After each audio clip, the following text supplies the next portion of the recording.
And we have got a whole list of people who put together a lot of effort to help develop a site and make it habitable on the day of the opening. Livable, breathable, workable. And it's absolutely important that at the right time, security comes together and explains their design philosophy. So how we would like to do it is, at the start, we normally like to coordinate with all the service line partners, with our real estate project teams, and we would like to do a full-scale technical due diligence evaluation.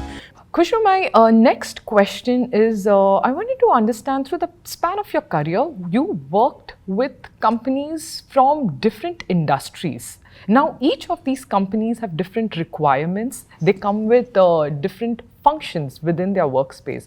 How do you align your security design to be seamlessly in sync with that particular company's broader vision? How do you start conceptualizing, and how do you go about the entire workflow of understanding the company's vision and their safety measures which you will be designing?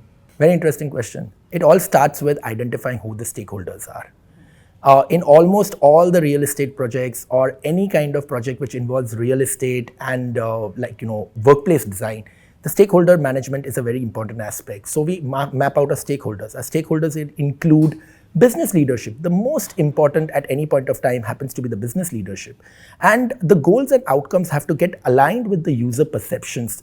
And the user perceptions related to security are absolutely important. How do they perceive security? Do they perceive security as intrusive? Do they perceive security as inclusive? We are, after all, there to help.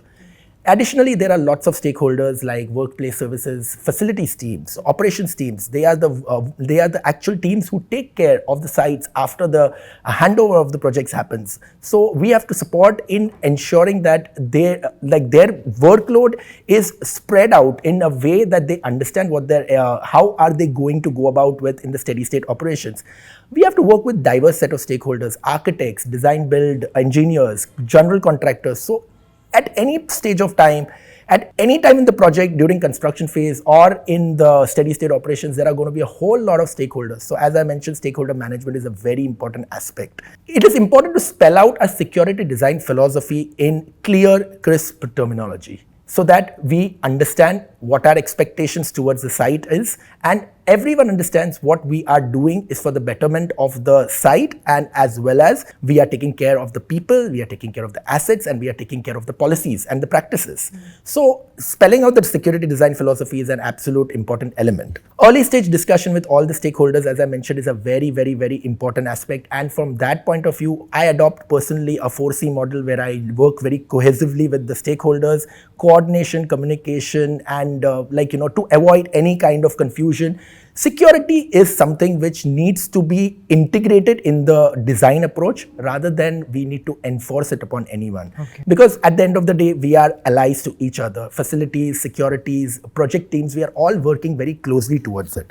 We have to understand who the actual users are. What is the site going to be developed for? What is the final use case? Are there going to be any changes in the site during the time of the construction phase so that we can integrate it at a very early stage? And apart from that, the final definition of what I call a mean viable product is very important to be understood. This is exactly what we are going to be doing from a security approach point of view. Now, at many stages, we might look at our consulting experience, our subject matter experience, and we might say we want a certain set of lighting in the campus perimeters. Now, as an example, that particular lighting arrangements might be good for us, but it might be an impediment for maybe the adjacent neighbors, adjacent buildings, maybe on the roads. It might be a deterrent to someone on the roads. So it is very important to evaluate all conditions of a particular security element and get a final buy-in and sign-in from anyone. One very important aspect that I have always seen happening is, if we go ahead and build something without taking proper approvals, without going ahead and ensuring that a buy-in is there from all our relevant stakeholders, it causes a lot of pain in the later stages. Let me explain how. For example, the perimeter walls in large campus facilities. What are we developing the perimeter walls for? Are we trying to protect the building, protect the facilities, protect the people, or we are trying to build a kind of a enclosed environment? Because some people may just not like the entire idea that they are coming to in an office which is having a very huge perimeter wall. Does the security vulnerability risk assessment specify any kind of additional toppings? What kind of toppings are required? All those elements have to be decided well in advance.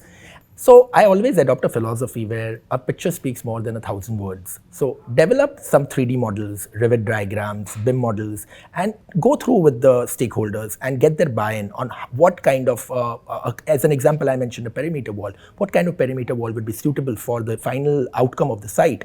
Maybe go ahead and develop a few models in 3 dimensions, or actually do a pilot or a proof of concept on the site and walk through.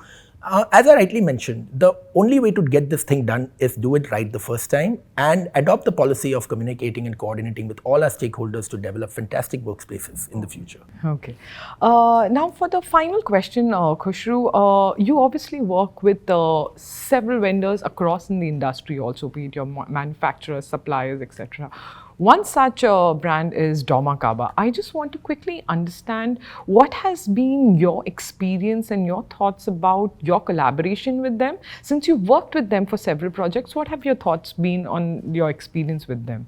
Absolutely, Rashmi. I have worked with many vendors before during my work experience, and dormakaba as such, we interacted with them the first time about 4 years ago when we had a particular requirement which was coming to us as one of the leadership thoughts related to automatic door operators within our facilities to make it more inclusive and to make it more diversity, equity, inclusivity and belonging enabled. So we had to work very closely with them, and dormakaba team has a fantastic group of in-house engineers who worked very closely with us, and they understood our requirements. And as I rightly mentioned, for doing any kind of proof of concept, it's very important to have vendors on your side. We were looking out for particular vendors who are able to have a strong engineering setup team, who are able to understand our requirements and articulate solutions, which we are then able to walk through with our customers, the facilities teams, the operations teams.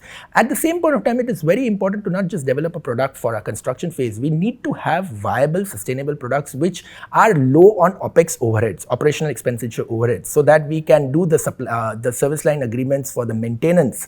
And we ensure that our security downtime is minimized and the site is operational at all times. So dormakaba has been very supportive in understanding our customer requirements and going forward and developing solutions for us to have sustainable and great quality facilities across our entire ecosystem. Great. Thank you so much, Khushru. Those were some extremely insightful points that you've brought on, and it was really nice having you here. Thank you so much. The pleasure is all mine. Thanks a lot.